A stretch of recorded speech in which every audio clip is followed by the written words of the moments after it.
Yves Gauvin, bonjour. Bonjour. Merci d'avoir accepté notre invitation et d'être sur le plateau avec nous ce matin pour nous expliquer pas mal de choses parce qu'on est en pleine révolution technologique à Mayotte et je crois que beaucoup d'entre nous ne comprennent pas de quoi il s'agit. On entend parler 5G, fibre, etc. mais on ne sait pas exactement ce que c'est. Alors qu'est-ce que la 5G, Yves Gauvin? Alors la 5G, c'est deux parties. C'est d'abord l'augmentation des débits et ça commence par là, de pouvoir aller plus vite pour les services qu'on a déjà sur son téléphone. Et ça, c'est la première partie de la 5G qui va se mettre en place chez tous les opérateurs. Et puis une deuxième partie qui consiste, à partir de 2025, à avoir des nouveaux services qui seront mis en place parce que la 5G a des caractéristiques un peu spécifiques, mais ça viendra vraiment dans un deuxième temps. Alors on est bien d'accord, la 5G, quand on parle de 5G, on parle de nos smartphones, de nos mobiles. On ne parle pas de téléphonie fixe. On parle des téléphones mobiles et pour avoir de la 5G, il faut avoir un téléphone compatible sur un réseau compatible. Donc aujourd'hui, les autorisations ont été délivrées pour Mayotte. Pour Mayotte. Donc les opérateurs vont pouvoir faire de la 5G, mais sur des fréquences basses uniquement.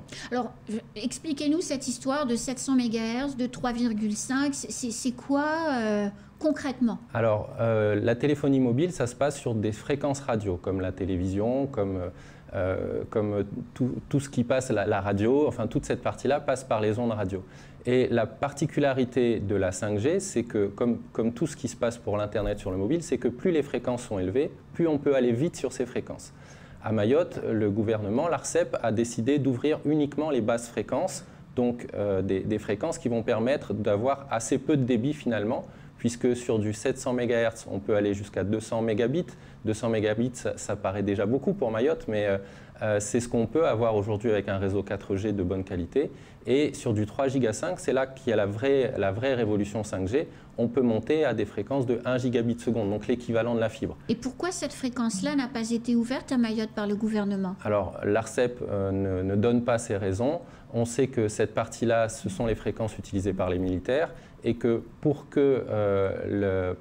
pouvoir libérer ces fréquences-là, il faut que les militaires libèrent ces fréquences. Donc à Mayotte, ça n'a pas été fait. Donc on va avoir de la 5G bas débit. Oui. Et quelle va être du coup votre position à vous? Alors effectivement, on s'est longtemps posé cette question de qu'est-ce qu'on allait faire sur ces fréquences basses. Sur les fréquences basses, c'est ce qu'on a appelé en métropole la fausse 5G. Certains opérateurs ont décidé d'utiliser que ces fréquences-là, qui ont un avantage, c'est qu'elles vont plus loin dans les maisons, qu'elles permettent une meilleure couverture radio. Donc c'est quand même pas inintéressant. Ça veut dire quoi, elles vont plus loin dans les maisons? Ça veut dire qu'une fréquence radio, quand elle rencontre un mur, elle s'affaiblit. Et plus la fréquence est haute, plus elle s'affaiblit fort, moins elle a de capacité à rentrer dans les maisons. Donc le 700 MHz permet une couverture meilleure que permet le 3 Go 5. Ce qui veut dire que par exemple au fin fond de sa cave, à Mayotte les caves il n'y en a pas énormément, mais au fin fond, derrière son mur porteur de sa maison, jusqu'à présent on n'avait pas accès à Internet avec son téléphone. Avec cette fausse 5G, on pourrait espérer avoir accès. On peut espérer avoir accès effectivement à de l'Internet sur son mobile. Et puis l'autre avantage de la 700, c'est aussi que ça va plus loin. C'est-à-dire que quand on est plus loin de l'antenne, on n'avait pas de réseau jusque-là et tout d'un coup on se met à en avoir parce qu'on a mis en place ces nouvelles fréquences. Donc quand on va pouvoir avoir un forfait, évidemment moyennant d'être équipé d'un joli téléphone qui va bien, on va pouvoir avoir cette 5G chez SFR? Alors le choix qu'on a fait du coup, c'est finalement de ne pas lancer la 5G. On s'est dit que lancer une fausse 5G sur Mayotte, ça ne serait pas efficace pour les clients parce qu'il faut déjà avoir un téléphone haut de gamme et puis sans apporter vraiment de nouveaux services par rapport à ce qu'on fait aujourd'hui. Donc ce qu'on va faire dans les semaines qui viennent, c'est utiliser ces fréquences pour faire de la 4G. L'avantage d'avoir plusieurs fréquences en 4G, puisqu'on en a déjà, c'est qu'on va pouvoir additionner le signal qu'on a sur chacune des fréquences 4G et finalement proposer un débit plus élevé et une couverture meilleure aux clients à travers ce réseau 4G. Donc pour les abonnés SFR, il n'y aura pas de changement de forfait, il n'y aura pas de nouvelle offre, il y aura juste un meilleur confort en utilisant son abonnement. Voilà, c'est vraiment le choix stratégique qu'on a décidé de faire, c'est de fournir finalement le meilleur réseau 4G possible à tous, plutôt qu'un réseau 5G pour une élite, ceux qui auront changé de téléphone, un réseau 5G, sans service supplémentaire, juste avoir un petit 5G qui s'allume sur son mobile. Alors, on parle aussi de fibre qui arrive à Mayotte. Oui. C'est quoi la différence, Yves Gauvin, entre la 5G et la fibre? Alors, la fibre, ça veut dire qu'on est attaché à une maison quand même, hein, même si le Wi-Fi permet de faire des choses sympas dans sa maison. Mais la particularité de la 5G, c'est que c'est du très haut débit, quasiment équivalent à ce qu'on peut avoir sur la fibre. Par contre, sur une partie mobile, donc on peut se déplacer avec son téléphone. Et puis, l'autre inconvénient, c'est qu'effectivement, on est soumis à des aléas sur la couverture. On est soumis à un moment au partage de débit, c'est-à-dire que si on est plein de monde sur une antenne, le débit descend, alors que sur la fibre, on a une fibre qui arrive chez soi et qui donne un certain débit tout le temps, le même au client. Donc la fibre, on est bien d'accord, c'est pour les box à la maison, oui. Voilà, qui permettent d'avoir du très haut débit équivalent à celui de la vraie 5G, si j'ai bien compris. On en est où à Mayotte de la commercialisation de la fibre? Parce qu'on entend que les entreprises ont déjà cette fibre. Ici, chez Coesi, nous avons la fibre. Oui. Vous avez effectivement la fibre SFR chez en Coesi. Plus. Donc, je ne voulais pas faire de pub. Non, je dis ça, je dis rien. Mais c'est vous qui le dites. Mais c'est vrai. Donc, et ça a changé notre vie. Ça change la vie. Alors, la particularité de la fibre pour les entreprises, c'est qu'effectivement, c'est un service qui coûte cher. Donc, on amène de la fibre dédiée à une entreprise. Et cette partie-là, donc, vous tirez un câble, en gros. On tire un câble depuis chez nous jusqu'ici. Et c'est le même câble qui part de chez SFR en bas, là, et qui monte jusqu'à chez vous, et qui permet en fait d'avoir des super services sur cette partie-là.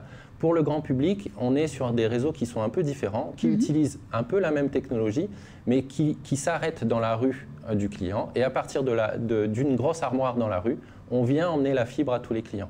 Ça coûte beaucoup moins cher en termes d'accessibilité et ça donne des services équivalents, mais pas tout à fait les mêmes quand même. Alors, on en est où à Mayotte? Parce qu'évidemment, il faut fibrer, hein, ça veut dire qu'il faut tirer des câbles un peu partout dans tout l'univers mahorais.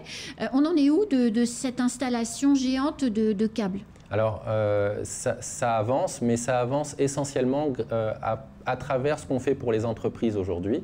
Donc, effectivement, comme Coesi, comme nos antennes aussi, parce que donner de la 4G à des clients, ça veut dire qu'on va fibrer les antennes de manière à ce que derrière, on ait le meilleur service possible au niveau d'une antenne. Donc, la fibre évolue sur Mayotte et à partir de ce réseau fibré, dès que ça sera possible, on va pouvoir faire ce service pour les clients. Alors, il y a un appel d'offres qui est en cours, porté par le conseil départemental, qui recherche un opérateur ou plusieurs opérateurs pour justement aller poser ces câbles un peu partout dans Mayotte. Voilà, donc on attend l'issue de cet appel d'offres.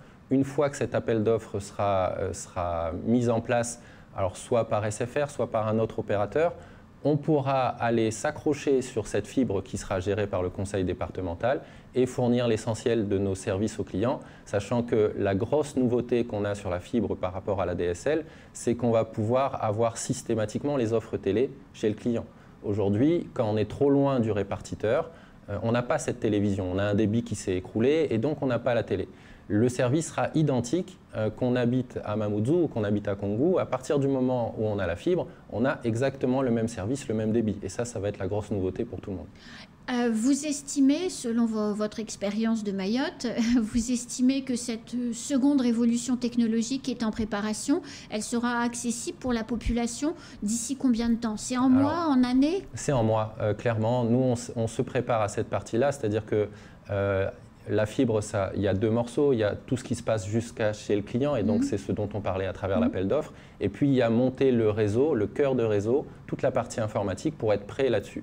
Et donc, nous, on a travaillé sur cette partie-là. On a travaillé aussi sur le multicablage de Mayotte, parce que le Internet, ça se passe à l'extérieur de Mayotte le plus souvent. Donc, il faut pouvoir avoir des gros tuyaux qui amènent l'Internet jusqu'à Mayotte. Donc, cette partie-là, on a travaillé dessus, on est prêt. Et maintenant, on attend de pouvoir déployer jusqu'au client. Merci beaucoup, Yves Gauvin, de toutes ces explications. Si on a envie de souscrire, on se retrouve dans les boutiques, c'est ça? Dans les boutiques SFR, bien sûr. Et il y en a combien aujourd'hui à Mayotte? Il y en a 7 et on en ouvre une 8e très bientôt là à Chirongui. À Chirongui. Merci beaucoup. Merci. C'est la fin de ce temps de parole. Tout de suite, à la suite de nos programmes.